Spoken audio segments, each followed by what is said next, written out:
Fala pessoal, sejam bem-vindos a mais uma revisão final aqui do Organiza Concursos na área de Engenharia Civil. Hoje estou eu, professor Tiago, e farei aqui a revisão final para a CGE Piauí e o MP Piauí na parte de obras de edificações. Pessoal, antes de iniciarmos, gostaria de dar aqui alguns recados, né? Eu, professor Tiago, eu sou o coordenador aqui da parte de revisões do Organiza Concursos. Então, gostaria de pedir para vocês que sempre que tiverem feedback, seja positivo, seja negativo, podem falar comigo na rede social, no Telegram, para que a gente possa sempre evoluir e melhorar aqui o nosso conteúdo, certo? Para esse concurso da CGE Piauí e do Ministério Público do Piauí, nós resolvemos fazer essa revisão conjunta, porque esses dois concursos são em finais de semanas consecutivos, ambos para o mesmo estado, e ambos da mesma banca, né, que é a banca FCC. Devido a um contratempo na nossa agenda, uma solução que nós tivemos foi dividir a revisão nas 4 grandes áreas, né? Então, cada professor ficou responsável por uma grande área, como é de costume. No entanto, a gravação tem sido sozinha, então a gente vai conseguir abarcar um maior número de conteúdos. Então, na minha opinião, acho que pode ficar bacana, porque aí a gente vai conseguir falar um pouco mais de cada uma das grandes engenharias, né? Por exemplo, nessa aula aqui que eu preparei para vocês, de obras de edificações, certamente é a maior aula que eu já preparei aqui nas revisões, e aí depois eu quero um feedback nesse sentido, para que vocês me falem se ficou muito maçante essa forma que nós fizemos aqui para esse concurso, ou se ficou bacana e a gente pode aderir para alguns outros concursos que a gente venha a fazer também a revisão final, certo? Além disso, pessoal, gostaria de pedir que vocês seguissem aqui o canal do Organiza, dessem um like nesse vídeo, para que a gente entendesse que vocês gostaram desse conteúdo, e claro, ativassem o sininho, porque com o sininho ativado você vai receber em primeira mão na hora que publicarmos vídeos aqui no nosso canal, certo? E também, claro, né, eu gosto de pedir para que vocês compartilhem esse vídeo com algum amigo seu, amigo, uma amiga sua da engenharia, para que possa ajudar a revisar esses conteúdos e estudar engenharia como um todo. Além disso, pessoal, eu gosto sempre de falar aqui no começo das nossas revisões, para quem serve essa aula. Como eu já falei, a FCC é a responsável por esse concurso, por esses dois concursos. No entanto, além do pessoal que vai fazer o concurso da CGE Piauí e ou do Ministério Público do Piauí, nós sabemos que tem outros candidatos aí que farão outros concursos da FCC, por exemplo, o TRT2, né, da segunda região, que vai ser para o estado de São Paulo, é um concurso quente aí da FCC, e também para aqueles candidatos que querem apenas fazer uma revisão geral de alguns tópicos da engenharia, né? Então, essa aula com certeza serve para você também, né? Como a gente está cansado de falar aqui em todas as nossas revisões, às vezes tem uma determinada questão que várias bancas já cobraram, ou então que pode vir a cobrar futuramente. Então, essa revisão também serve para quem está estudando ali de maneira mais genérica, certo? Dito isso, pessoal, vou começar aqui a nossa revisão.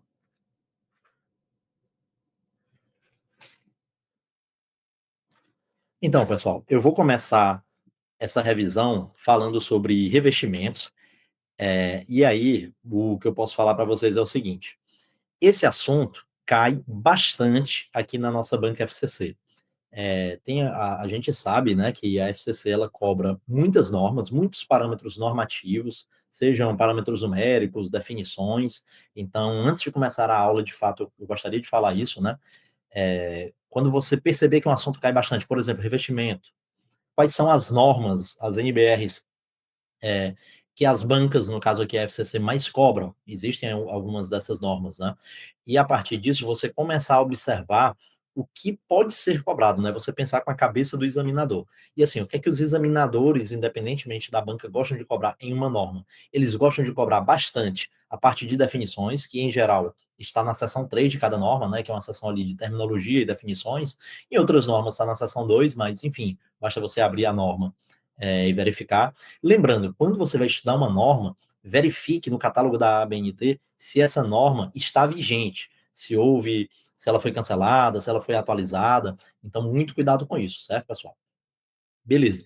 Dito isso, vamos aqui para a nossa questão. Essa questão aqui ela foi aplicada pela banca FCC no ano de 2024 para o cargo de analista judiciário do TRT da 20ª Região, do estado de Sergipe, para o apoio especializado na área de engenharia civil. A questão dizia o seguinte: nos revestimentos de paredes e tetos com argamassas inorgânicas, pessoal, só pelo comando a gente já sabe qual é a norma que é utilizada, certo? Que depois eu vou trazer para vocês durante a fundamentação da questão. O revestimento de argamassa deve apresentar aderência com a base de revestimento e entre suas camadas constituintes, avaliada conforme norma técnica vigente. Para tanto, deve ser avaliar a aderência dos revestimentos acabados por ensaios de percussão realizados através de impactos leves, não contundentes, com martelo de madeira ou outro instrumento rígido. A avaliação deve ser feita em cerca de, e aqui ele traz, né, algumas áreas e algumas faixas para paredes. Então, vamos ver o que é que a norma nos diz, pessoal. A norma aqui, pessoal, sobre paredes e tetos de argamassas inorgânicas, né? Vou até voltar aqui, ó, ele fala justamente disso, né, no comando da questão. Revestimento de paredes e tetos com argamassas inorgânicas é a nossa norma NBR 13749 do ano de 2013. Então, essa norma fala sobre revestimento de paredes e tetos de argamassas inorgânicas, especificação. Nós temos também, por exemplo, a norma 7200, que, salvo engano, fala ali mais a parte de projeto. Vou trazer até ela na nossa revisão secreta, que vai ser só para os nossos alunos aqui do Organiza, mas é uma outra norma importante também, certo? Que versa sobre um conteúdo parecido aqui dos revestimentos. Pois bem, lá na subseção 5.7 dessa norma, a gente é falado sobre aderência. E aí, o que é que a gente precisa saber aqui sobre aderência?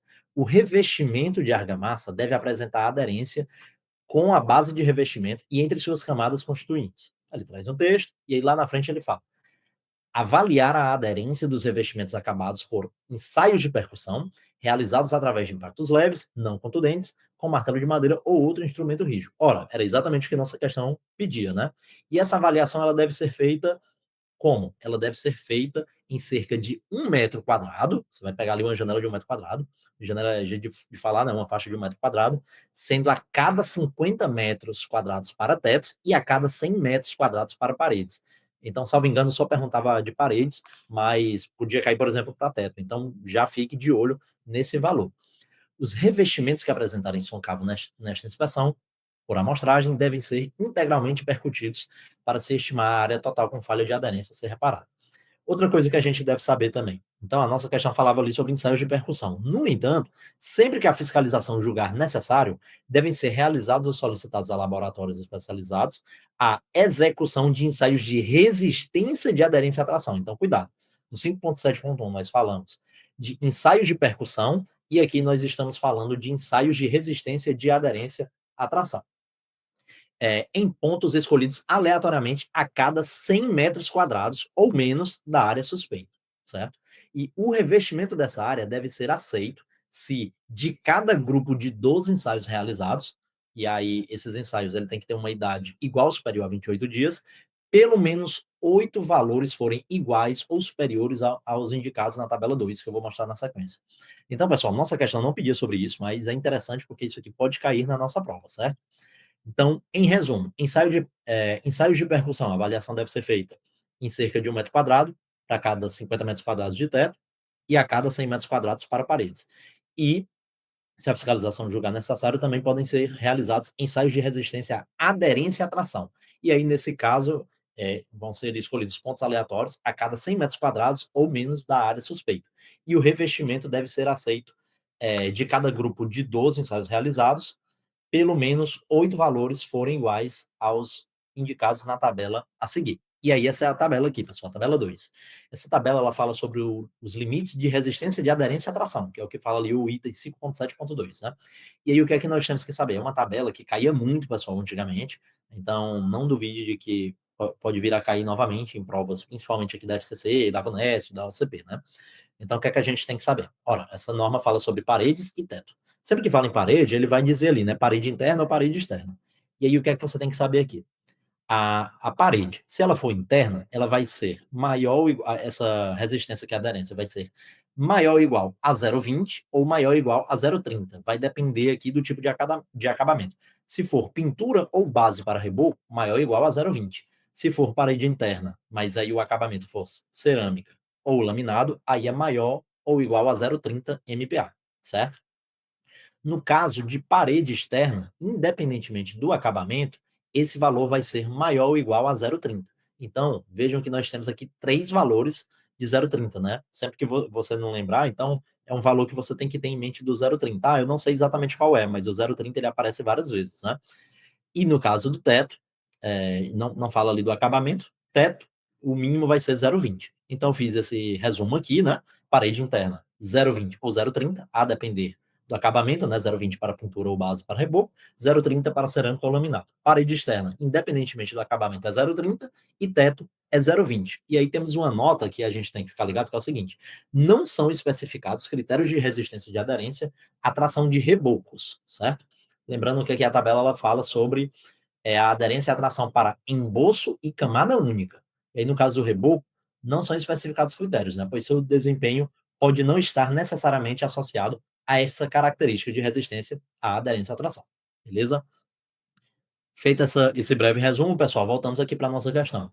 Eu destaquei aqui, né, o que a questão pedia, que era ensaios de percussão realizados para. Aí ele fala, né, o que são os ensaios de percussão, e a avaliação deve ser feita para em cerca de 1 metro quadrado, sendo a cada 50 metros para teto e a cada 100 para paredes. Na verdade, ele trouxe aqui o texto todo da norma, né?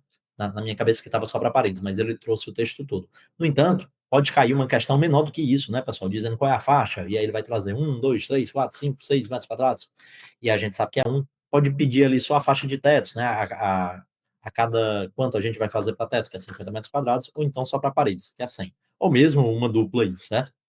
Então, é importante que você saiba desses três valores e também dos outros valores que eu passei aqui para vocês. Portanto, gabarito dessa questão é a letra A. Vamos para a próxima questão, também de revestimentos. Questão aplicada pela Banca FCC no ano de 2024 para o concurso da SEAT. E o que é que essa questão dizia? Para o revestimento das paredes externas de uma escola com argamassa inorgânica, veja, é a mesma norma, né? Porque fala de paredes, que no caso aqui paredes externas, e com argamassa inorgânica, revestimento. Ele fala, a espessura máxima admissível do revestimento é. Pessoal, e aqui nós temos uma outra tabela, que é a tabela 1 dessa norma, dessa mesma norma, e é uma tabela muito importante que eu trago aqui para vocês. Então, a mesma norma, né, NBR 13749 do ano de 2013, que versa sobre revestimentos de paredes e tetos de argamassas inorgânicas, especificação. E aí na tabela 1 nós temos aqui as espessuras admissíveis de revestimentos internos e externos. Aí nós temos aqui para parede interna, para parede externa e para teto interno ou externo. Então vamos lá. Parede interna, a espessura ela vai variar de 5 a 20 milímetros. Cuidado também aqui, pessoal, com a nossa dimensão, para que você não esqueça aqui, certo? E para a parede externa, o mínimo vai ser 20, ou seja, o máximo para a parede interna, que é 20, vai ser o mínimo para a parede externa, que é 20 também. E o máximo para a parede externa vai ser 30.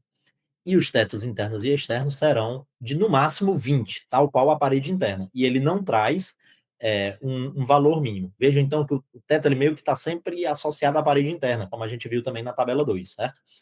E a parede externa aqui, ela está maior. Então, se você lembrar dessa certa lógica, vai te ajudar aqui a fazer. Ora, a questão nos perguntava sobre uma parede externa, e ela perguntava a espessura máxima. Se fosse a mínima, seria 20 milímetros, como ele queria a máxima, 30 milímetros. Então, só destacando aqui para revestimento de paredes externas, a espessura máxima admissível do revestimento é de 30 milímetros. Veja que o examinador foi bonzinho aqui, pessoal, porque ele não trouxe os outros valores ali, né? 5 milímetros, ele não trouxe o valor de 20 milímetros. Então, se você lembrasse dos valores de 5, 20, 30, você fatalmente já acertaria essa questão, porque só tem um desses valores mais clássicos da norma, que é justamente o 30 milímetros. Portanto, gabarito, letra A.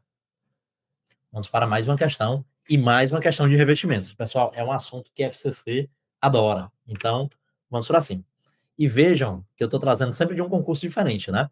E agora é de mais um é um outro concurso diferente, que agora é um concurso aplicado em 2024 pela nossa banca FCC, para o cargo de agente técnico do Ministério Público do Estado do Amazonas. O que é que a questão dizia?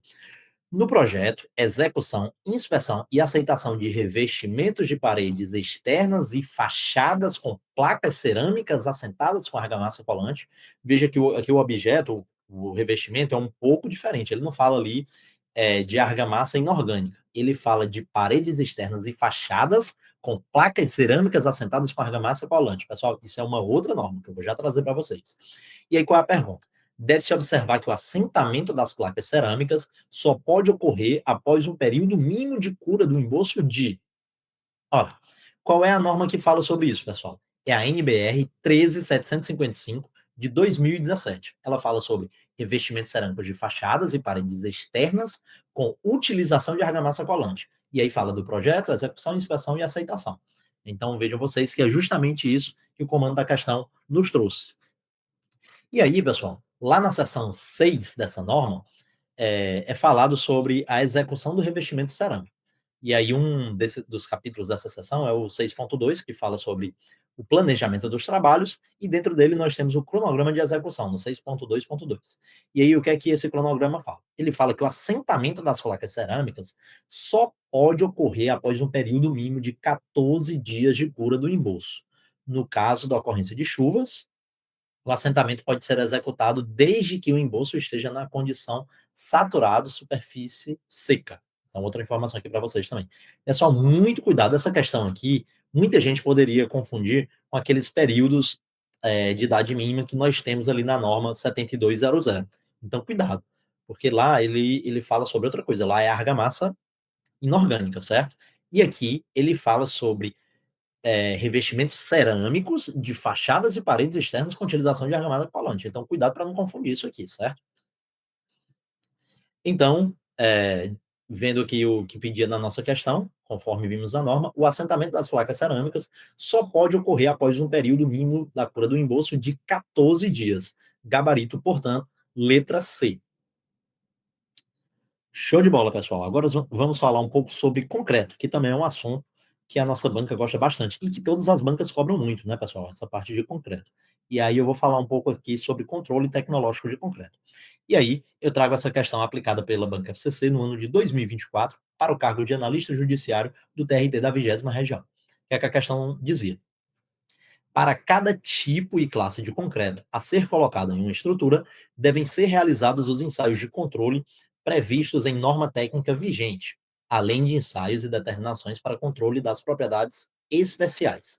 A amostragem do concreto para os ensaios de resistência à compressão deve ser feita dividindo-se a estrutura em lotes que atendam a todos os limites estipulados em norma técnica. De cada lote deve ser retirada quantas amostras, com quantos exemplares, e depende ou não do tipo de controle realizado. Então, vamos ver aqui a norma que fala justamente sobre o controle tecnológico do concreto. Qual é essa norma? Norma muito importante, pessoal, aqui sobre concreto, que é a NBR 12655 de 2022. Ela fala sobre o concreto de cimento Portland, e aí fala sobre o preparo, controle, recebimento e aceitação, o seu procedimento. Lá na subseção 6.2, nós temos sobre ensaios de resistência à compressão. E aí, dentro disso, nós temos o item 6.2.1, que fala sobre a formação de lotes. O que é que esse item nos fala? A amostragem do concreto para ensaios de resistência à compressão deve ser feita dividindo-se a estrutura em lotes que atendam a todos os limites da tabela 8, que eu trouxe aqui abaixo. De cada lote deve ser retirada uma amostra, com um número de exemplares de acordo com o tipo de controle. E aí aqui nós temos a tabela 8, né, com valores máximos. Ali ele fala, né, do volume de concreto, aí vai depender ali se for compressão ou compressão e flexão, ou flexão simples. E aí se for, esse primeiro caso é 50 metros cúbicos, o volume do concreto, e se for a flexão simples, a gente tem que dobrar esse valor para 100 metros cúbicos.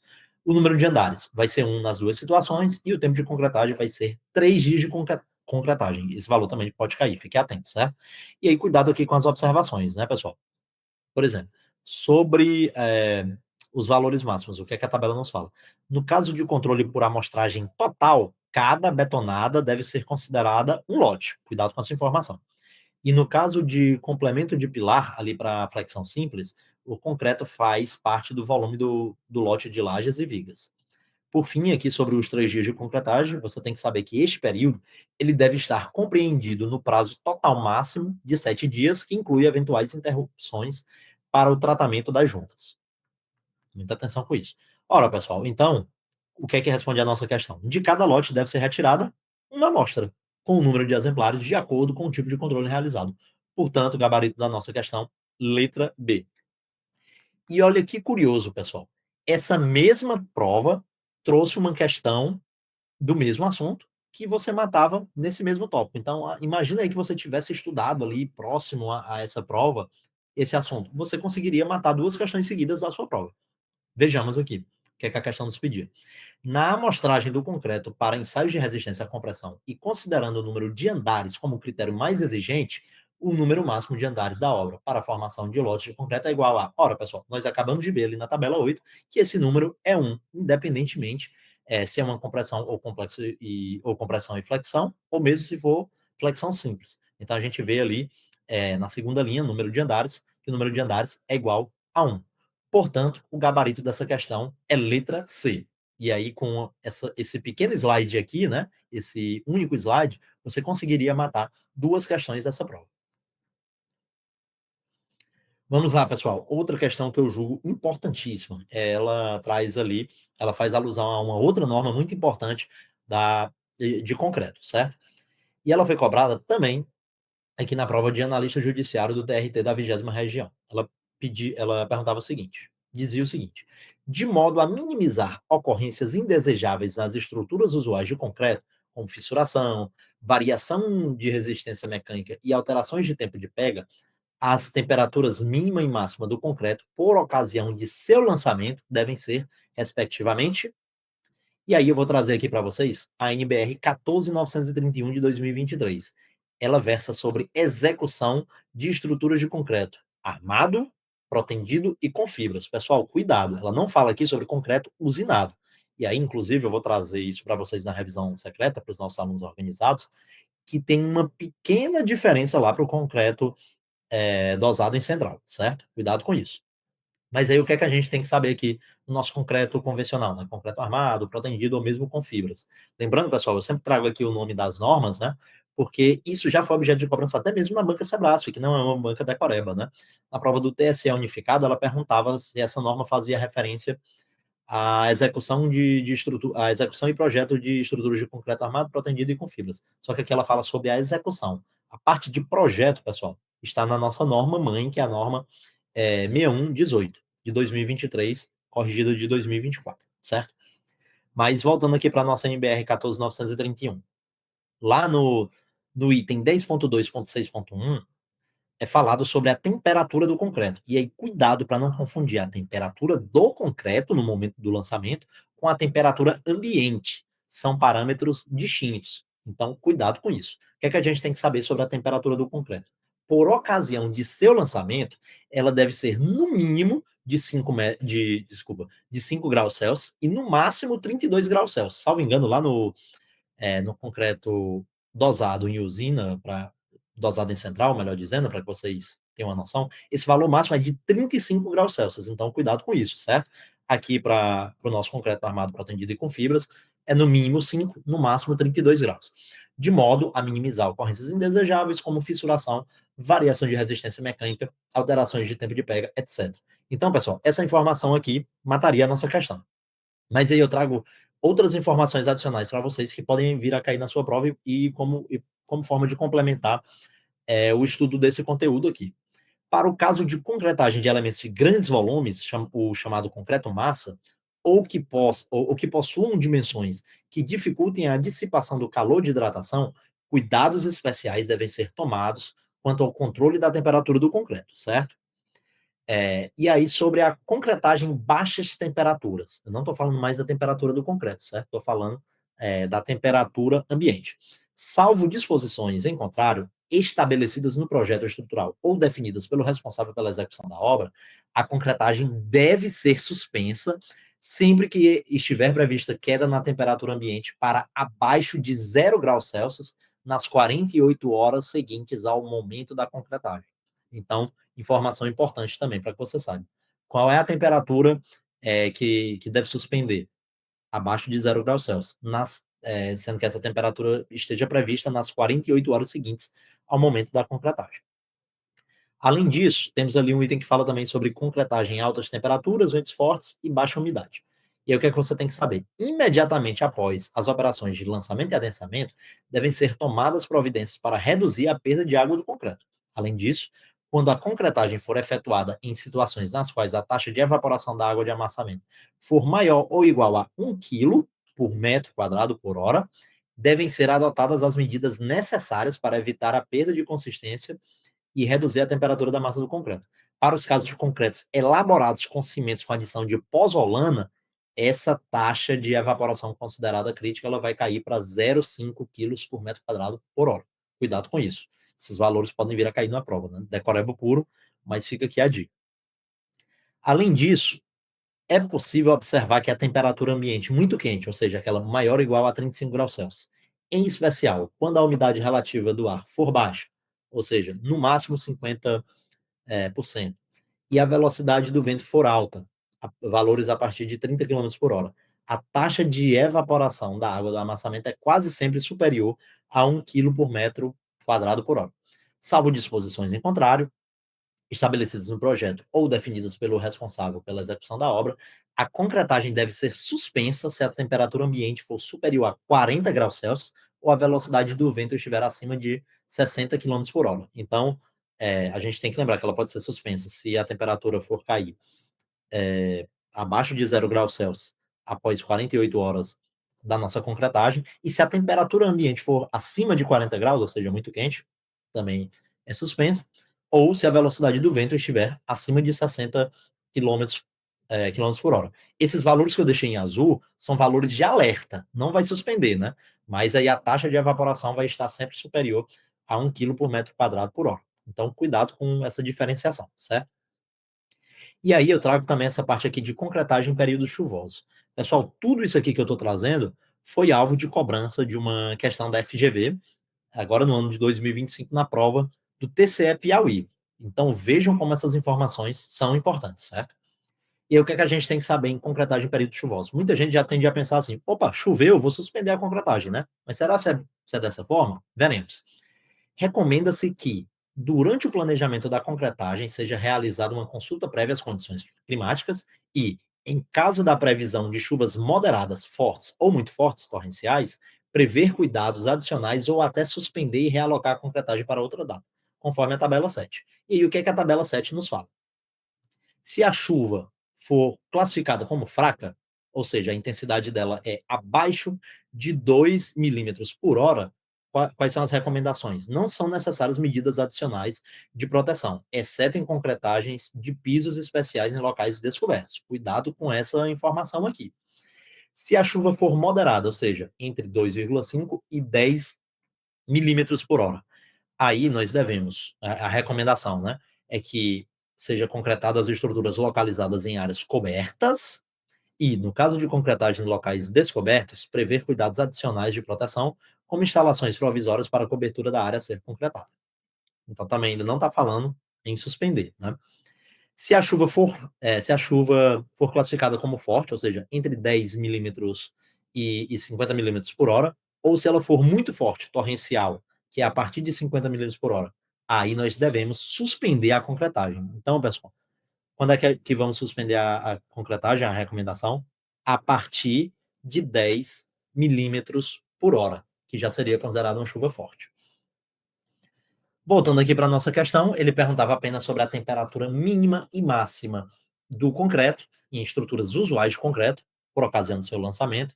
Então, os valores, como nós vimos, da temperatura máxima do concreto e não ambiente, é de 5 graus Celsius e 32 graus Celsius, respectivamente. Portanto, gabarito, letra E. Vamos para a próxima questão. Agora, pessoal, vamos falar um pouco sobre fundações. E aí eu trago aqui outra questão do concurso do TRT da 20ª região, que falava o seguinte: para as fundações da obra de um reservatório elevado, pretende-se fazer uso de tubulões. considerando que essa tipologia de obra está entre as quais o vento é a ação principal, a ação variável principal, os valores de tensão admissível dos tubulões a serem dimensionados podem ser majorados em até quantos por cento? Ora, vamos olhar a nossa norma mãe aqui de fundações, né, pessoal? E a nossa norma mãe é a norma NBR 6122, datada do ano de 2022. Muita gente, pessoal, ainda trabalha com a NBR de 2019 e, de fato, não houve ali grandes mudanças, porém, é sempre importante que nós estudemos a partir da norma vigente, da norma atual, beleza? E aí, né, nessa norma, lá na seção 6, é falado sobre a segurança nas fundações. E, dentro desse tópico, é falado sobre o efeito do vento, que é o objeto aqui de cobrança da nossa questão. E o que é que a gente tem que saber? Sobre as solicitações e combinações para o dimensionamento com o efeito do vento. O dimensionamento dos elementos de fundação deve ser feito com base nas solicitações obtidas a partir da combinação de ações, já contemplando todos os seus efeitos de primeira e segunda ordem globais. Primeira informação. E aí, aqui sobre o método de valores admissíveis, com valores característicos. O que é que nós temos que saber? Quando se tratar de solicitações obtidas de combinações de ações na quais o vento é a ação variável principal, os valores de tensão admissível de sapatas e tubulões e as cargas admissíveis em estacas podem ser majorados em até 15%. Quando essa majoração for utilizada, o fator de segurança global não pode ser inferior a 1,6, certo? E aí ele traz ali outras informações que eu vou deixar aqui para vocês lerem posteriormente. No entanto, o que é que a norma fala ali mais à frente? Em qualquer caso, deve ser feita a verificação estrutural do elemento de fundação. E aí ele traz casos pontuais. Que aí, no caso de galpões industriais, torres de linhas de transmissão, reservatórios elevados, que é o caso da nossa questão, certo? Vou até voltar aqui para vocês. Ele fala, né, da fundação de uma obra de um reservatório elevado. Reservatórios elevados, silos graneleiros, torres eólicas, torres de telecomunicações e tanques de produtos químicos, nos quais o vento é a ação variável principal, os valores de tensão admissível de sapatas e tubulões, de cargas admissíveis em estacas, podem ser majorados em até 30%, pessoal. Então, esse é o gabarito da nossa questão. Veja que se fosse de maneira genérica, ele não falasse ali que é uma fundação de algum desses casos específicos, nós poderíamos majorar esses valores em até 15%. No entanto, nesses casos específicos, nós podemos majorar em até o dobro desse valor, ou seja, em até 30%. E quando essa majoração for utilizada, o fator de segurança global não pode ser inferior a 1,6. É a mesma informação ali do caso geral. E aí, pessoal, o que você tem que saber também sobre método de valores de cálculo. Quando a verificação das solicitações for feita considerando-se as combinações na qual o vento é ação, nas quais o vento é a ação variável principal, os valores de tensão resistente de cálculo, cuidado. Aqui a gente falava em quê? Em valores da tensão admissível, certo? Nos dois casos aqui, o que mudava era só o caso geral e caso específico. Valores de tensão admissível. Agora nós estamos falando de valores de tensão resistente de cálculo, de sapatas e tubulões e de forças resistentes de cálculo de estacas podem ser majorados em até 10%. E deve ser feita a verificação estrutural do elemento de fundação. Então, pessoal, muito cuidado para você entender. Quando você vai majorar em 10%, que são o caso das tensões resistentes de cálculo, quando você vai majorar em 15%, que é o caso genérico aqui, né? Da tensão admissível em sapatos e tubulões, e nesses casos específicos, que o valor da tensão admissível vai ser majorado em até 30%.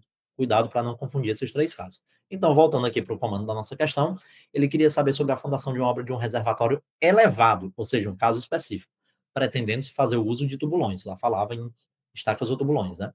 E aí, considerando que o vento é a ação variável principal, os valores da tensão admissível dos tubulões a serem dimensionados podem ser majorados em até, como vimos, 30%. Portanto, gabarito, letra D de dado. Vamos para mais uma questão de fundações, pessoal. E agora, do concurso do MP do estado do Amazonas. A questão falava o seguinte: os elementos estruturais de concreto simples, como os blocos de fundação, devem ter área de base determinada a partir da tensão admissível do solo para cargas não majoradas, sendo que a espessura média do bloco de fundação não pode ser inferior a. Pessoal, aqui é uma questão que, por mais que fale sobre blocos de fundação, ela está falando dos elementos estruturais de concreto simples. Então, onde é que está a fundamentação dessa questão? Na nossa norma mãe de concreto, que é a NBR 6118 de 2023, corrigida em 2024, que fala sobre projeto de estruturas de concreto. Então, cuidado para não confundir ela com a 14.931, que fala sobre a execução de concreto, de algum tipo de concreto, certo? Aqui essa norma fala sobre projeto. E aí aqui é uma norma enorme, né? Lá na seção 24 é falado sobre concreto simples. E aí nós temos uma subseção que fala sobre os elementos estruturais de concreto simples, entre eles os blocos de fundação. E aí o que é que nós temos que saber? Não pode ser usado o concreto simples para blocos sobre estacas. A área da base de bloco de fundação deve ser determinada a partir da tensão admissível do solo para cargas não majoradas. O comando da questão trouxe isso, então é uma informação que poderia ser uma pergunta numa das alternativas. Então, às vezes, pessoal, quando você está estudando aqui por meio de questões, você também aprende por meio do comando das questões, certo? Às vezes é uma informação trazida da própria norma. Outra coisa, que era a pergunta da nossa questão. A espessura média do bloco não pode ser menor do que 20 centímetros. Então, cuidado com essa informação aqui, certo? E o dimensionamento das seções transversais deve ser feito pelo método dos estados limites. O momento fletor majorado deve ser determinado na seção crítica, que pode ser considerada na face da coluna ou da parede. Portanto, pessoal, o gabarito aqui da nossa questão, como vimos, é a letra B.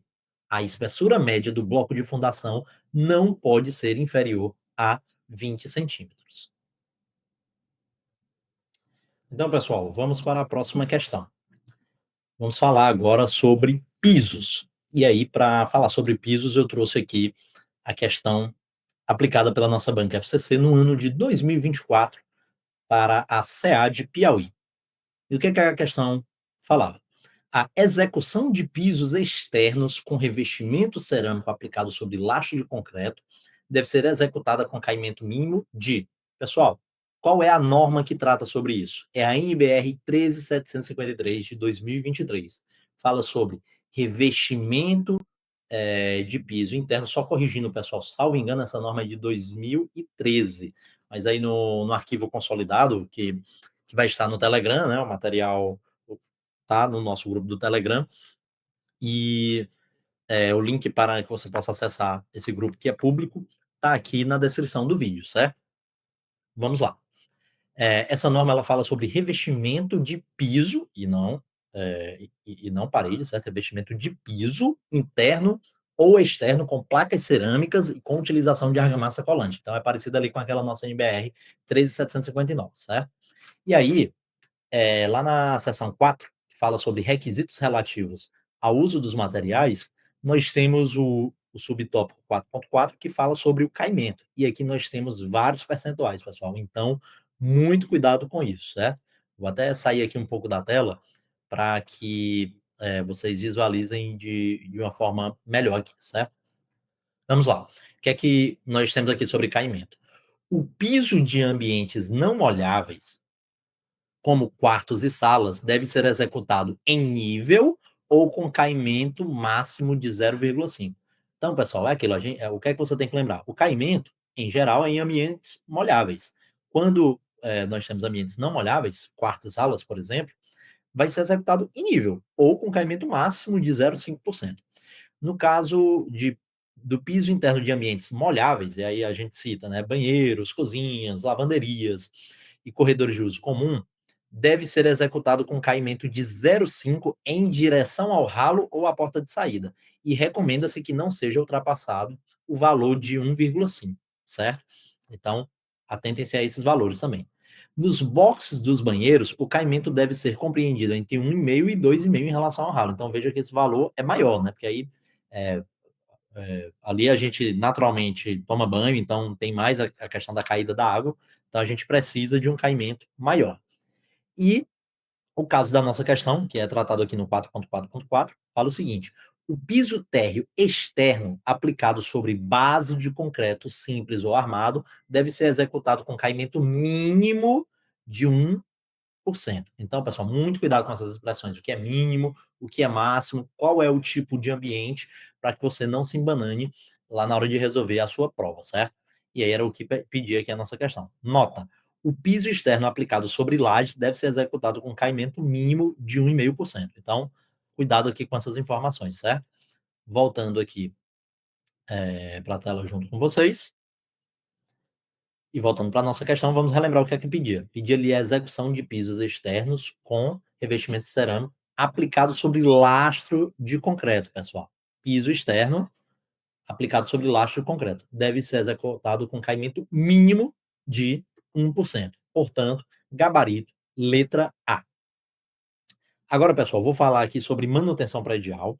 E eu peço atenção para vocês, porque é uma questão importante. Assim, essa questão aqui, esse tipo de questão, eu vi cair pelo menos 4 vezes nos últimos 2 anos, certo? Então, é, é uma parte ali da norma, que é um anexo, que tem várias informações, mas eu vou dar aqui uma dica para vocês, para que tenha uma maneira de você acertar com mais facilidade, ou pelo menos eliminar um grande número de alternativas, certo?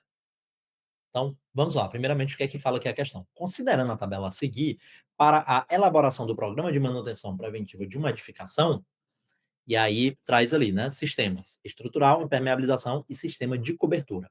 De acordo com as sugestões para inspeção ou verificações apresentadas na norma NBR 5674, a periodicidade para a manutenção preventiva de cada sistema apresentado na tabela é de, e aí ele traz prazos ali, né? Quadrimestral, semestral, anual, bianual, trienal. E aí, qual vai ser o valor aqui, pessoal? Bem, eu já vou trazer aqui para vocês a resposta, onde é que fica, né? Tá ali na nossa NBR 5674, a vigente aqui no ano de 2024, sobre manutenção de edificações, que fala sobre requisitos para o sistema de gestão de manutenção. Lá no anexo A, é falado sobre o modelo para a elaboração do programa de manutenção preventiva. E a tabela A.1, que traz a nossa resposta desses tipos de questões que eu falei para vocês, ela traz exemplos de modelo não restritivos para a elaboração do programa de manutenção preventiva de uma edificação hipotética. E aí, pessoal, eu trago ali para vocês a cada ano. Então, eu vou trazer aqui para vocês quais são os casos que nós devemos fazer essa manutenção a cada ano. Estrutural, e aí fala, né, lajes, vigas e pilares, que é o caso ali da nossa questão, deve ser verificada a integridade estrutural por empresa especializada. Além disso, nós temos também aqui equipamentos industrializados, né, e aí tem sistema de segurança, gerador de água quente, sistema de aquecimento individual, banheiro de hidromassagem ou spa, sistema de proteção contra descargas atmosféricas.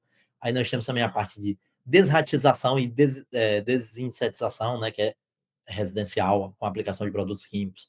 Tem a parte de impermeabilização, que também foi cobrada aqui na nossa questão, né, para áreas molhadas, internas e externas, piscinas, reservatórios, coberturas, jardins, espelhos de água, né, que aí deve verificar a integridade e reconstituir a proteção mecânica e sinais de infiltração ou falha de impermeabilização exposta, feita por empresa especializada.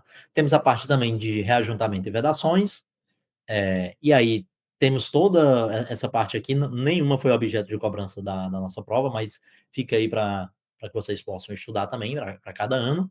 E por fim, nós temos também aqui o sistema de cobertura, que também foi alvo de questão da nossa prova. Então, pessoal, são vários sistemas, elementos, e são vários sistemas com seus elementos e componentes respectivos que tem uma periodicidade anual, certo? E aí, é justamente sobre isso que eu vou falar para vocês. Pessoal, fiquem muito atentos a esse slide que eu trago aqui para vocês. Eu vou trazer aqui para vocês quais são as periodicidades, que aí, a partir disso, você já consegue matar algumas alternativas. Nós temos ali, a cada 4 semanas, 4 casos, a cada 15 dias, 3 casos, que já foi objeto de cobrança de prova, certo? Cuidado com isso. A cada mês, temos 10 casos. A cada 2 meses, 2 casos. A cada 3 meses, 4 casos. A cada ano, são 20 casos. A cada 2 anos, 3 casos. E a cada 3 anos, 1 caso. Então, pessoal, quando você está em dúvida, se você chutar a cada ano, você tende a acertar, porque tem mais casos, né? E um outro que também acontece em vários casos é a cada 3 meses. Ora, uma coisa que a gente tem que observar aqui na nossa questão: foram trazidos 3 casos. E aí ele fala que é a mesma periodicidade. Então, pessoal, a gente já saberia, por exemplo, que não poderia ser a cada 2 meses, porque nós só temos 2 casos. Também já saberíamos que não poderia ser a cada 3 anos, porque só tem um caso, que é a fachada, salvo engano. Então, é, você sabendo dessas informações, você já mataria aqui a questão. Uma curiosidade aqui importante: nós não temos a cada 6 meses, ou seja, semestral, que muita gente poderia pensar que tem, porque em outras normas, salvo engano, ali na norma, acho que é na norma de água fria, que fala sobre manutenções lá, eu acho que tem muitas coisas que falam a cada 6 meses, mas na norma aqui de manutenção de edificações não tem essa periodicidade semestral, certo? Então, com base nessa informação, o que é que a gente já poderia matar aqui? Quadrimestral, nós temos algum aqui a cada 4 meses? Não, não temos. Então, já não poderia ser a resposta. Nós temos algum caso semestral? Não temos, pessoal. O que eu acabei de falar para vocês. Nós temos casos trienais? Sim. Porém, só existe um caso, certo? E aí a nossa questão trouxe três: estrutural, impermeabilização, sistema de cobertura. Então não poderia ser. Sobrou o quê? Sobrou anual e bianual. Lembrando que bianual, pessoal, são 3 casos. Então poderia ser? Poderia. Mas aí a margem de erro estaria comprometida. Então, quem chegasse aqui, pessoal, tenderia a chutar anual e acertaria. Como vimos, os sistemas estrutural de impermeabilização e de sistema de cobertura, nesses casos de equipamentos e componentes, eles devem ter uma manutenção preventiva anualmente. Portanto, o gabarito da nossa questão é a letra C. Muito cuidado com essa questão, pessoal. Recomendo, inclusive, que vocês deem uma olhada nesse anexo da norma, porque tem caído bastante aqui na FCC. Agora vamos falar um pouco sobre NR18, pessoal. E aí eu trago aqui uma questão que não é tão habitual, que é sobre gruas, que caiu no ano de 2024 para o concurso do Ministério Público do Amazonas. E aí o que é que nós temos que saber aqui? Para o funcionamento de gruas instaladas nos canteiros de obra, dispensa-se análise de risco elaborada por profissional legalmente habilitado, desde que a ponta da lança e o cabo de aço de levantamento da carga estejam afastados de qualquer obstáculo a uma distância mínima de. E aí, pessoal? Bem, o que é que nós temos que saber aqui sobre gruas? Primeiramente, isso aqui está na NR18, né? Que é a nossa principal norma regulamentadora, que fala sobre segurança e saúde no trabalho na indústria da construção. E lá na seção 18.10 é falado sobre máquinas, equipamentos e ferramentas. Em 18.10.1 é falado apenas sobre máquinas e equipamentos. E aí lá na frente, um dos equipamentos citados é justamente a grua. E aí, no item 18.10.1.34, é dito o seguinte: além das proibições referidas em um subitem anterior dessa NR, as gruas também devem obedecer às seguintes prescrições restritivas. E aí são 3 informações que você tem que saber, certo, pessoal? Quais são elas? O trabalho sob condições de ventos com velocidade acima de 42 km por hora deve ser precedido de análise de risco específica e autorizado mediante permissão de trabalho. E sob nenhuma condição é permitida a operação com gruas quando há ocorrência de ventos com velocidade superior a 72 km por hora. Ora, pessoal, então, nós temos aqui duas velocidades para decorarmos: 42 km por hora, 72 km por hora. Se você decorar os dois valores, você vai saber é, digamos assim, até por lógica, o que se refere ao quê? Ora, 42 km por hora é uma velocidade abaixo, né, do que 72. Então, valores acima de 42 km por hora vão ligar o alerta. Ou seja, você vai ter que fazer o trabalho nessas condições deve ser precedido de análise de risco específica e autorizado mediante permissão de trabalho. E se o valor for de 72 km por hora, ventos acima desse valor, então em nenhuma condição é permitida a operação com gruas, independente de análise de risco ou mediante permissão de trabalho. Acima de 72, proibido. Acima de 42, deve haver uma análise de risco específica e autorizado mediante permissão de trabalho. Grave esses dois valores, veja como é lógico. E a outra coisa que a gente tem que saber, que é o objeto de cobrança aqui da nossa questão, é o seguinte: a ponta da lança e o cabo de levantamento de carga devem estar afastados da rede elétrica, conforme a orientação da concessionária local, e de estar no mínimo 3 metros de qualquer obstáculo, sendo que, para distanciamentos inferiores à operacionalização da grua, deve ser realizada análise de risco elaborada por profissional legalmente habilitado. Então, ele está falando para distâncias abaixo de 3, a gente tem a análise de risco. Se for no mínimo 3, aí tá ok, certo? Que é justamente o que fala a nossa questão, né? Ele fala assim: dispensa-se a análise de risco elaborada por profissional legalmente habilitado, desde que a ponta da lança e o cabo de aço de levantamento de carga estejam afastados a qualquer obstáculo a uma distância mínima de 3 metros. E, portanto, o gabarito aqui da nossa questão, pessoal, é a letra C de casa. Vamos para a próxima questão. E agora, pessoal, vamos falar sobre instalações prediais. E eu começo falando aqui sobre instalações prediais elétricas, questão muito importante, pessoal, que cai bastante. Vamos lá. Essa questão caiu também no concurso do Ministério Público do Amazonas no ano de 2024. E a questão dizia o seguinte: no projeto e execução das instalações elétricas de cozinhas residenciais com 17 metros de perímetro, a carga mínima de tomadas de uso geral a ser prevista é de. Ora, pessoal, então são duas informações que ele está pedindo aqui: o número de tomadas, e isso aqui depende do perímetro e do ambiente, como veremos adiante, e ele também está perguntando a carga mínima. E aí essa carga mínima vai depender ali do número de tomadas que nós temos, certo? Então, vamos fazer uma recapitulação sobre isso. Essas informações, pessoal, estão ali na NBR 5410 do ano de 2024, com a versão corrigida no ano de 2008, 2004, certo? 5410 de 2004, versão corrigida no ano de 2008.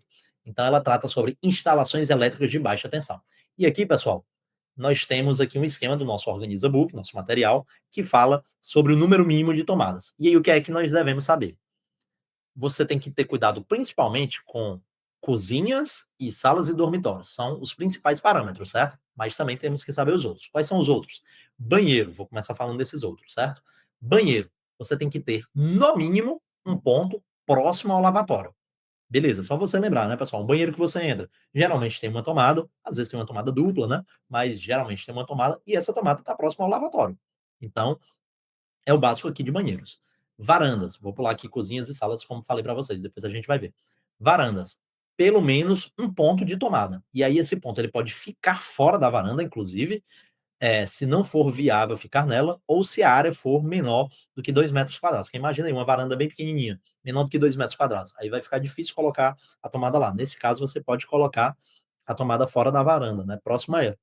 Ou se a profundidade for abaixo de 80 centímetros. E aí agora eu vou falar sobre cozinhas e salas e dormitórios. No caso de cozinhas, copas, áreas de serviço e lavanderias, o que é que você tem que saber? Tem que ter, no mínimo, um ponto para cada 3,5 metros de perímetro ou fração. Pessoal, cuidado com esse ou fração. O que isso significa dizer? Se eu tenho ali um perímetro de 4 metros, já passou de 3,5, ou seja, eu tenho como se você pegasse, né? 4 dividido por 3,5. Ora, dá 1 e uma pequena fração, porque é acima de 3,5. Então, nesse caso, eu já tenho que ter, no mínimo, 2 pontos de tomada. Beleza? Cuidado com isso.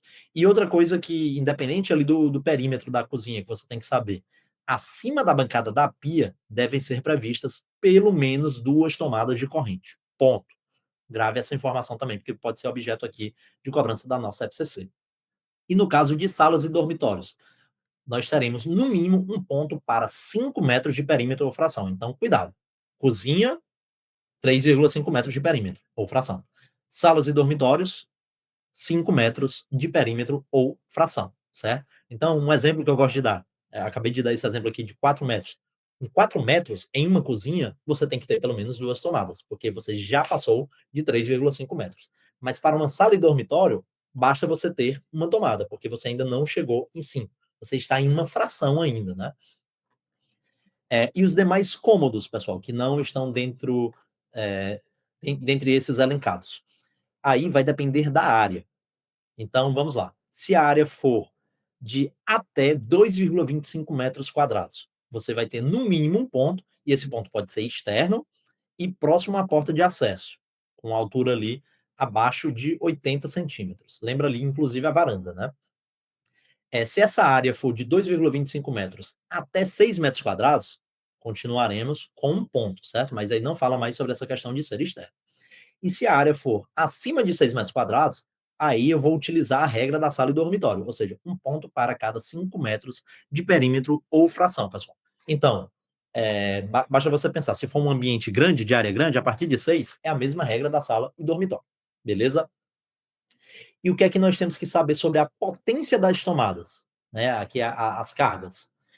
Você tem que saber o seguinte: se forem primeiro a questão dos ambientes, tem os ambientes ali de banheiros, copas, cozinhas, áreas de serviço, lavanderias e locais análogos. E se forem demais cômodos ou dependências. Então, no caso de demais cômodos ou dependências, a conta é simples: 100 VA por ponto de tomada. Ponto. Simples, 100 VA. Agora, se tivermos banheiros, cozinhas, copas, cozinhas, áreas de serviço, lavanderias e locais análogos, aí vai depender do número de pontos de tomada. E aí o que é que a gente tem que saber? Até 3 pontos, você vai ter 600 VA por ponto. Então, 600 VA, 600 VA, 600 VA. Até 6 pontos.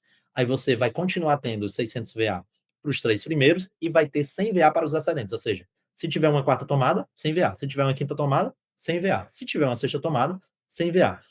E quando for mais de 6 pontos, ou seja, a partir do sétimo ponto de tomada, cuidado, porque aí eu só terei 600 VA para os 2 primeiros. Nesse caso, o terceiro já vai ter 100 VA e os demais também vão ter 100 VA.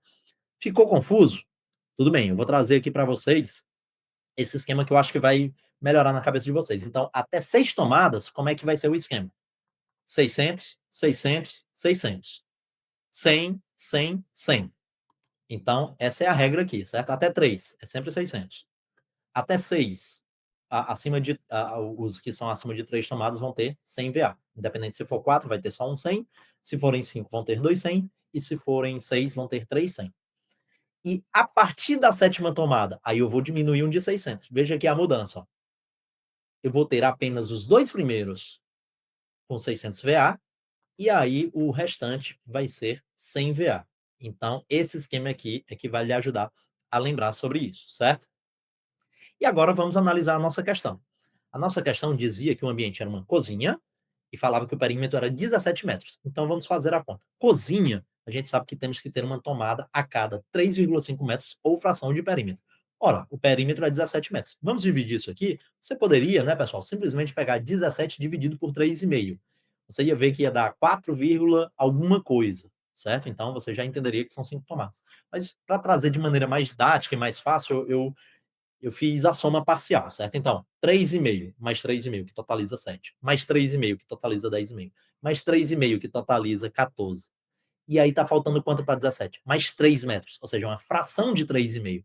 Então, nós temos 1, 2, 3, 4, 4 parcelas inteiras de 3,5 metros e mais uma fração, que é correspondente à quinta tomada. Então, nós teremos 5 tomadas. E aí, se são 5 tomadas, a gente entra naquela regra de até 6 tomadas. Lembrando que, como são 5, aí eu cortei essa última tomada aqui, porque seria a sexta, né? Então, nós teremos 3 tomadas de 600 VA, mais 2 tomadas de 100 VA. Portanto, o gabarito aqui da nossa questão é a letra D. E aí, pessoal, eu peço muita atenção a vocês, porque seria super normal você errar essa questão marcando a letra C. Você sabe o número de tomadas, mas aí você se confundiu naquela regra das tomadas. Ah, eu lembro que são 2 tomadas de 600 VA e o restante é 100 VA. Certo, mas isso aí seria a partir da sétima tomada. Beleza? Então, se fossem 7 tomadas, por exemplo, aí seriam 2 de 600 VA e mais 5 de 100 VA. Então, cuidado com isso, certo, pessoal? Portanto, o gabarito é a letra D de dado. Vamos para a próxima questão. E agora vamos falar agora, pessoal, sobre instalações prediais de esgoto sanitário. E aí eu trago também uma questão que caiu no Ministério Público do Amazonas. E é uma questão sobre simbologia. O que é que a questão traz aqui? Considere as figuras a seguir utilizadas no projeto e na execução das instalações prediais de esgoto sanitário. Aí eu tenho aqui uma bola toda achurada, e uma achura diagonal, e temos uma bola com esses 2 únicos traços horizontais, certo? E aí, pessoal, quais são aqui as nossas simbologias? A simbologia, pessoal, de instalações prediais de esgoto sanitário, ela está prevista ali no anexo da nossa NBR mãe de instalações prediais de esgoto sanitários, que é a NBR 8160 de 1999, que fala sobre sistemas prediais de esgoto sanitário, projeto e execução. E aí, pessoal, estão aqui, né, os símbolos. E assim, uma coisa que eu sempre decorei de maneira fácil, digamos. Eu sempre decorei de maneira fácil esse tanque séptico. Porque, assim, para mim, o que é mais fácil de ser confundido é a caixa sinfonada, ralo sinfonado, caixa de gordura, caixa de inspeção, porque tem achuras. Ah, uma achura é inteira, outra achura é para a esquerda, outra para a direita. Então, eu acho mais fácil de ser confundido. Então, vou até trazer um macete para vocês. Mas esse segundo item, para mim, era mais fácil de lembrar. Então, eu lembrava que ele era tanque séptico. Então, só com essa informação, você já mataria aqui a questão, saberia que o gabarito seria a letra A. Mas aí, eu mostro aqui para vocês, né?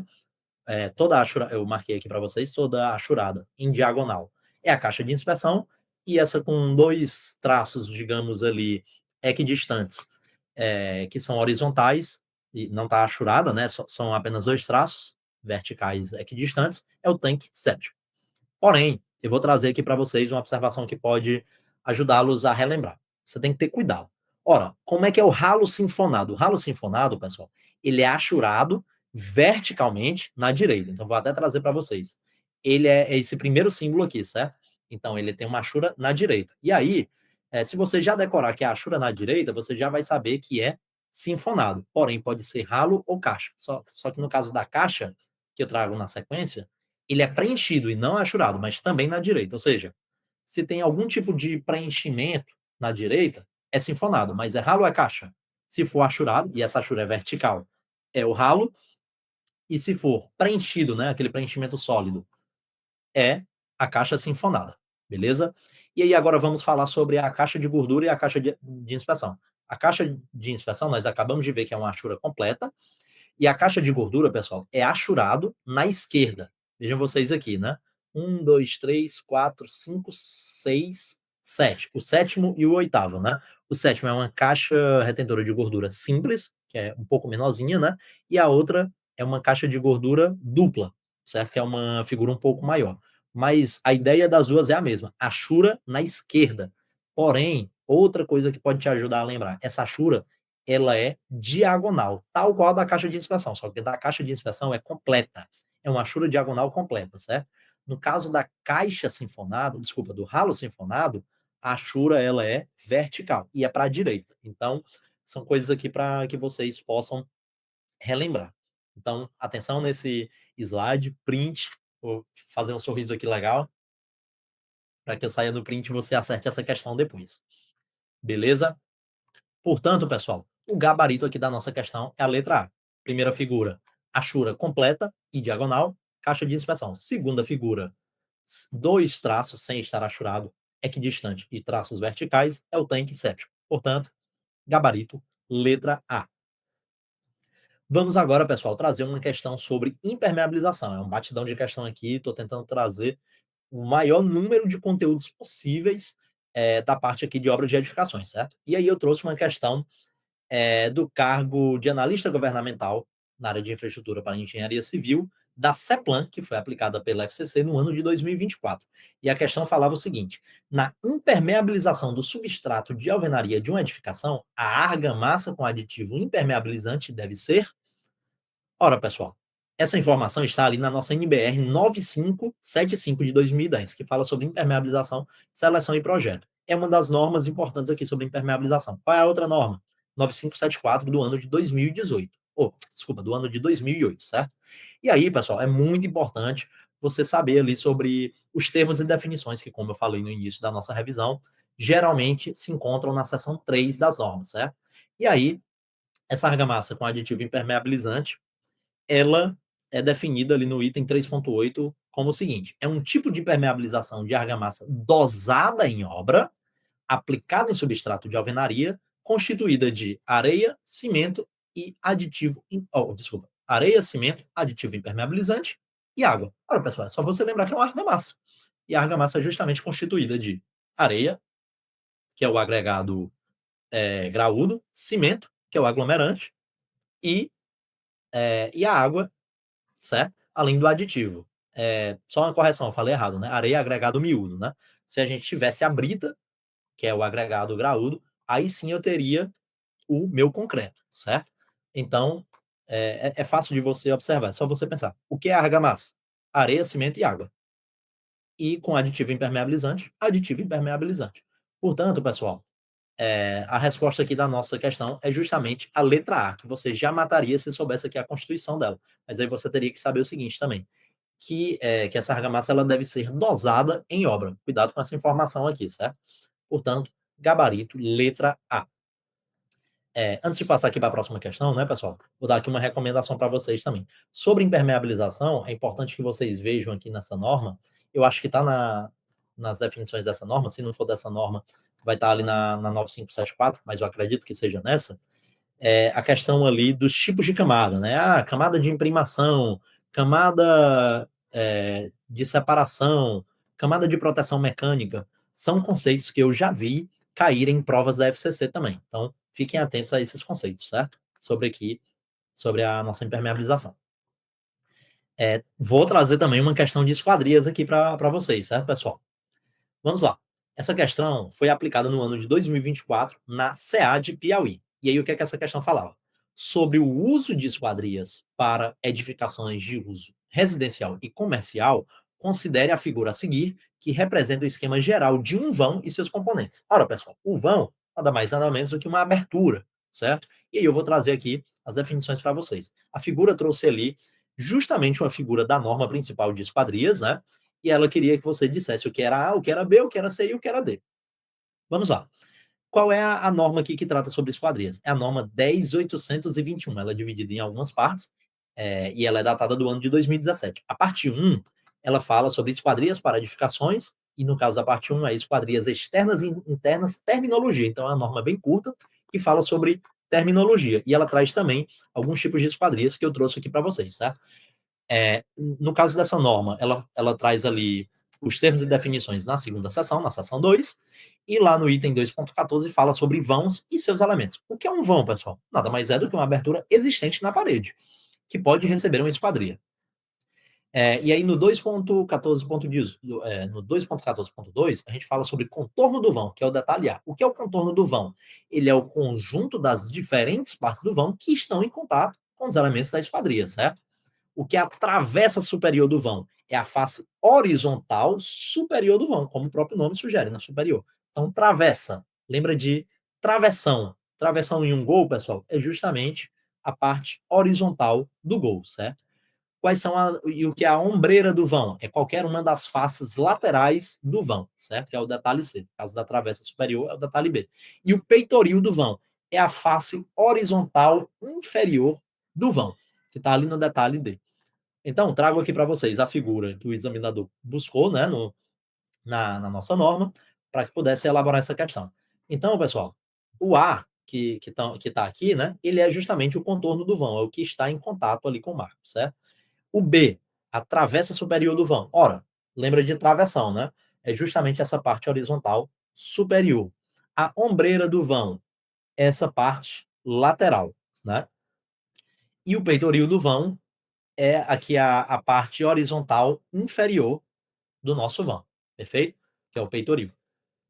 Portanto, pessoal, qual é o gabarito aqui da nossa questão? Justamente a letra E, né? Que traz, respectivamente, contorno do vão, representado pela letra A, travessa superior do vão, representado pela letra B, ombreira do vão, representado pela letra C, e peitoril do vão, representado pela letra D. Portanto, gabarito, letra E de elefante, aqui da nossa questão de esquadrias. E aí, pessoal, para falar um pouco mais de esquadrias, eu trago alguns tipos de esquadrias que estão ali nessa seção de terminologia. Não trouxe a definição exata, mas trouxe aqui uma figura para que você possa entender melhor. Esquadria de folha fixa. Ora, ela tem uma única folha e essa folha é fixa. Ela não se move de acordo com o eixo horizontal ou vertical. É uma folha fixa. Ponto. Esquadria de giro, representado aqui na nossa figura 2. Só que não é qualquer giro, é um giro de eixo vertical. Olha, pessoal, ela está girando assim, ó. Qual é o eixo? O eixo é esse, ó, vertical. Então, é uma esquadria de giro de eixo vertical. Esquadria projetante, é aquela que se projeta, né? Dessa forma aqui, ó. O eixo que ela está pegando é justamente esse eixo horizontal. E a esquadria de tombar, essa outra figura. Muito cuidado, ela é um pouco parecida, né? Então, eu até recomendo que vocês olhem essa norma para que vocês vejam quais são os dizeres que diferenciam uma esquadria da outra. Se for simplesmente pela figura, aqui está a diferença delas, certo? Esquadria pivotante, pessoal, ela tem uma folha que ela vai girar em torno desse eixo vertical, certo? E a esquadria basculante, a gente sempre fala, né? Ah, lá o basculante, ela está girando em torno desse eixo horizontal, certo? Então é bem fácil aqui de diferenciá-las. Nós temos a esquadria de correr, bem comum, né? Que são uma ou mais folhas que correm ali geralmente sobre o trilho horizontal, certo? Nós temos a esquadria guilhotina, né? Como o próprio nome sugere, uma guilhotina. Nós temos a esquadria projetante deslizante, que é a Maxiar, também chamada, que é representada por essa figura. E nós temos aqui a esquadria sanfonada, ou também chamada camarão. O próprio nome já está dizendo, né? Sanfona. Nós temos outros tipos de esquadrias também na nossa norma, certo, pessoal? Mas eu quis trazer essas que são as mais comuns, beleza? E aí, pessoal, eu estou caminhando agora para o final da nossa revisão. Eu trouxe aqui, eu vou trazer aqui agora uma questão sobre alvenaria estrutural e também vou falar um pouco sobre steel frame para vocês. São conteúdos que não estão expressamente previstos para a CGE Piauí, por exemplo, mas, salvo engano, na CGE Piauí tem um conteúdo de alvenaria e eu já vi provas cobrarem alvenaria estrutural, mesmo quando o edital trouxe apenas o item alvenaria, certo? E assim, para a prova do MP, salvo engano, está expressamente previsto, e é um conteúdo que cai bastante. Aqui também, que a FCC gosta muito, certo? Então, vou trazer esse conteúdo para vocês. E aí, essa questão caiu aqui no concurso do Ministério Público do Amazonas, no ano de 2024, e falava o seguinte: na elevação e respaldo das paredes de alvenaria com blocos cerâmicos, são considerados essenciais para o desempenho da parede o cumprimento das tolerâncias de prumo, alinhamento vertical da parede, de nível, alinhamento horizontal da parede, e a execução correta das espessuras das juntas de argamassa de assentamento dos blocos e dos reforços na alvenaria especificados. Para tanto, as juntas horizontais, exceto as juntas horizontais da primeira fiada, devem ter espessura e variação máxima, respectivamente, de. E aí, pessoal, qual é a nossa norma que fala sobre alvenaria estrutural? É a norma 16.868, parte 2, que ela fala sobre execução e controle de obras. Lá na seção 9, é falado sobre a produção de alvenaria. E aí, dentro dessa seção, nós temos a subseção 9.2, que fala sobre locação das paredes de alvenaria. Dentro dela, a gente tem a parte aqui de tolerâncias da variação do nível de superfície de apoio de alvenaria. Então, eu trouxe essa informação, que não resolvia a nossa questão, mas é uma informação que pode vir a cair na sua prova, que fala o seguinte: a variação do nível da superfície de apoio da alvenaria não pode ultrapassar mais ou menos 10 milímetros em relação ao plano especificado. Grave isso. E a espessura da junta horizontal da primeira fiada, que inclusive a gente viu que é uma exceção, né? Ela não é o que traz ali na nossa questão. O que é que a gente tem que saber? O valor mínimo da espessura da junta horizontal da primeira fiada é de 5 milímetros. Grave isso. Valor mínimo de espessura da junta horizontal é de 5 milímetros. E o valor máximo não pode ultrapassar 20 milímetros. Então, valor mínimo 5 milímetros, valor máximo 20 milímetros para a espessura da junta horizontal da primeira fiada. E são admitidas espessuras de no máximo 30 milímetros em trechos de comprimentos inferiores a 500 milímetros. Então, cuidado, esse valor máximo de 20 milímetros pode passar para 30 milímetros em trechos de comprimentos inferiores a 500 milímetros, ou seja, 5 metros, certo? E aí, o que mais nós temos aqui? Caso seja verificada a necessidade da espessura, só corrigindo, né, pessoal? 500 milímetros, no caso, seria meio metro, certo? Que é igual, 500 milímetros é equivalente a 50 centímetros, ou seja, meio metro. Desculpa aí, eu viajei aqui, certo? Caso seja verificada a necessidade de espessura superior ao valor máximo, deve ser feito um nivelamento com material com a mesma resistência da laje ou da viga. Outra informação para que vocês fiquem cientes aqui, certo? Vamos lá. E aí a informação que era pedida aqui na nossa questão. A gente tem que saber. Espessura das juntas horizontais e verticais. O que é que você tem que saber? As juntas horizontais devem ter espessura de 10 milímetros, exceto as juntas horizontais da primeira fiada, como nós vimos lá, que é de 5 milímetros, no mínimo, no máximo 20, podendo chegar a 30. E as juntas verticais devem ter também espessura de 10 milímetros, exceto se forem especificados valores diferentes no projeto.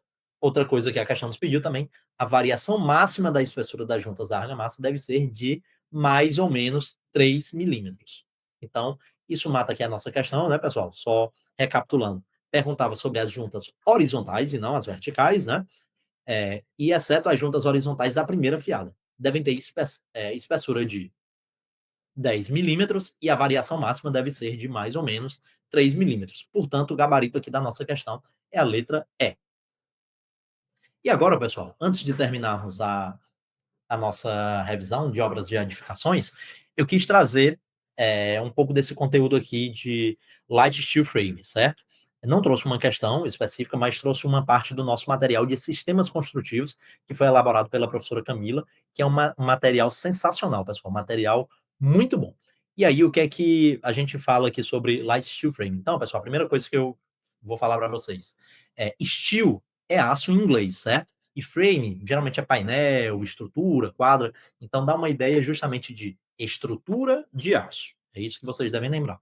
E aí o que é que a gente tem que saber? O sistema construtivo Light Steel Frame, ele consiste em utilizar perfis de aço galvanizado formados a frio para estruturar a edificação, enquanto o fechamento pode ser feito em materiais como, por exemplo, placas cimentícias e chapas de gesso. Com isso, é possível realizar uma construção a seco, ou seja, em que não é utilizado nem água nem concreto para a construção. Então, é uma construção dita mais limpa, né, pessoal? E aí tem aqui um exemplo para que vocês possam ver, né? Chapas aqui, perfis de aço galvanizado, né? Com, com o fechamento aqui das placas, certo?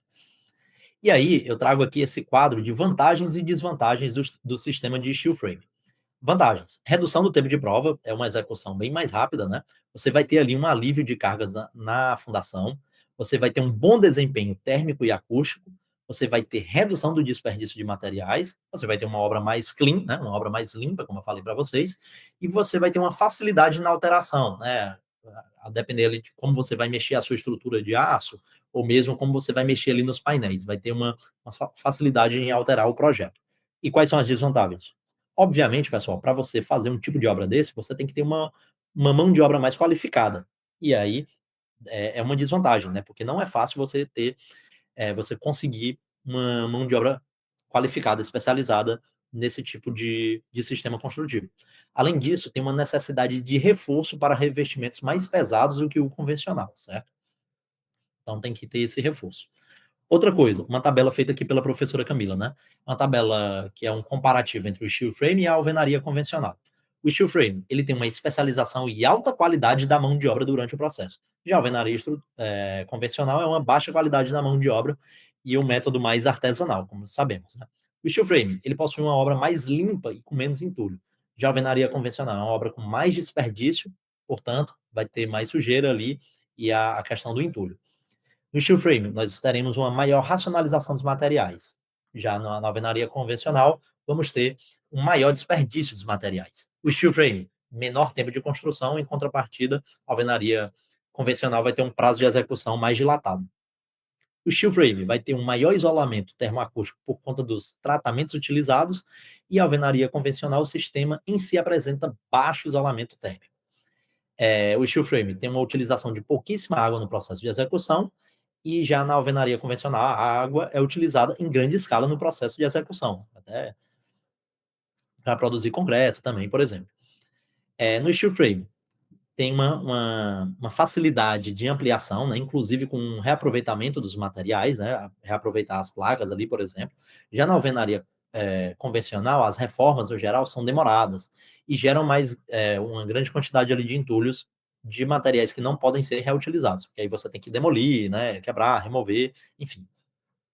No steel frame, a pintura é feita no revestimento plano e liso, enquanto que na alvenaria convencional, a pintura tem que ser feita em uma superfície imperfeita e ondulada. No steel frame, nós temos um maior controle de qualidade dos materiais. Já na alvenaria convencional, é difícil de qualificar o processo porque existem fatores diversos, como a mão de obra, por exemplo. Então, pessoal, era isso que eu queria trazer aqui para vocês, nessa revisão. Espero que gostem, espero que aproveitem bastante essa revisão. Agora eu vou fazer aqui a revisão final exclusiva para os nossos alunos organizados. mas eu tentei trazer aqui também muito conteúdo para vocês aqui que nos acompanham no YouTube. Tenho que desejar a vocês uma boa prova, agradecer novamente a oportunidade de gravar mais uma revisão aqui para vocês. Eu gosto bastante desse tipo de conteúdo, gosto muito dos feedbacks sinceros de vocês, né? O pessoal geralmente elogia bastante, fala que a gente consegue até acertar algumas questões que vêm ali na prova. O objetivo é mais trazer mesmo uma recapitulação dos assuntos, como eu gosto de falar no começo, até não falei nessa revisão. O objetivo aqui não é esgotar os assuntos, e a gente parte de um pressuposto que você que está aqui por conta dessas provas da CGE Piauí e do Ministério Público do Piauí, que você estudou, e aqui você está apenas recapitulando ali, revisando nessa reta final, né? Então, é isso. Porém, deixo aqui meu abraço a vocês, espero que vocês façam uma boa prova, muita tranquilidade, serenidade, não se apaixonem por uma questão, olhou a questão, não sabe, vá para a próxima, certo? A prova da CGE Piauí, que é primeiro, são 2 turnos, então muito cuidado com a questão da alimentação, já pense na logística, principalmente se você é de fora, se você não mora em Teresina, se você não conhece Teresina, né? É você que vai chegar aí, sei lá, na sexta-feira, no sábado, dê uma olhada ali no seu local de prova, veja restaurantes próximos para que você possa fazer essa pausa ali do almoço. Então, muito cuidado com isso, certo, pessoal?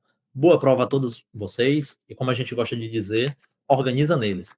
E para os nossos alunos, fiquem conosco, que no aplicativo teremos aqui a revisão exclusiva. Um abraço, pessoal, e até a próxima revisão.